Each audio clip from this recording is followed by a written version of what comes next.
Hi everyone, my name is Martin Lee, and I'm going to present the error detection and spline interpolation of eye gaze data. So the eye gaze data will be separated to saccade and fixation. So the fixation is when you fix your eye gaze direction to one target and you don't move, it will be fixation. And then the saccade is the movement between the fixation. No. So the saccade is really fast, so it is hard to detect the pupil or the retina, and it will typically generate a lot of errors and outliers. And this is the overview of the whole project. First, I collect the data, and then it will pre-process it. Then it will detect and invalidate the outliers. Finally, fill in the gaps.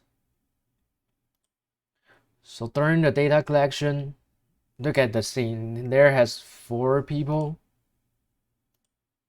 and each of them will equipped with the eye tracker, which is wireless, and there's a glasses that can put on and detect your pupil, and then calculate the eye gaze direction. So, and the first step of preprocessing is eliminate the empty data. So here's the time frame, not frame, the time, and here's the X and Y. So during the calculation of the eye gaze direction, the software will automatically generate some empty data that is useless. So this step is simple, just eliminate them. And then the second part of the preprocessing is within the sample. Let's say note that the eye tracker is 60 frames per second. So each frame, the range of each frame will be 16 or 17, like 35 to 52. Here is a 17 gap, and 85 to 69, here's a 16 frame gap. So that is the normal gap. But if there's a data within the sample, that would be wrong, that would be useless, and it might not be accurate. It is the software automatically generates something during the calculation, so it will be 0 or any value. So my method is to base on the sample rate and then eliminate the data that doesn't follow the order.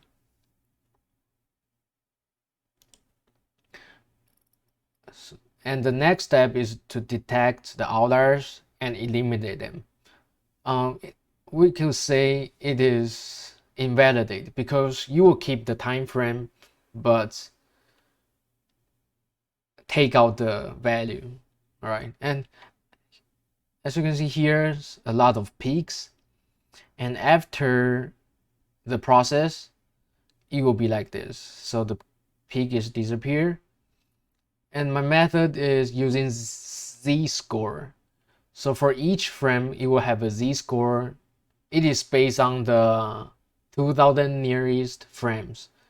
Like when it is frame 1, I will calculate from 1 to 2000 frames mean and standard deviation, and then calculate the z-score for frame 1. And if the z-score is over the threshold 10, it will be invalidate. And here's the final step, filling gaps. We know that the eye gaze direction is not simple. It is not a linear trajectories. It is usually a very kind of complicated curve or something. Yeah. So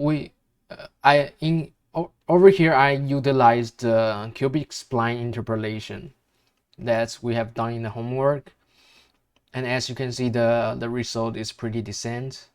It fill the gaps over here and preserve the curve here, over here, and here's others example. Here you fill the gap over here and here, fill in the gap. All right, and I want to show my application. So first you click at the final MATLAB app, and here is the window. And the first step is to import the data. Any data I have is over here, and open it.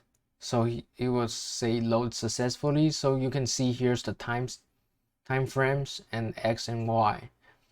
Then you generate the graph,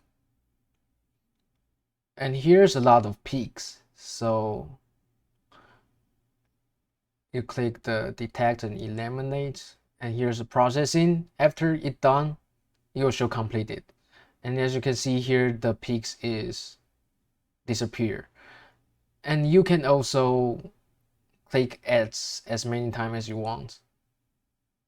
So some will be disappear. Yeah.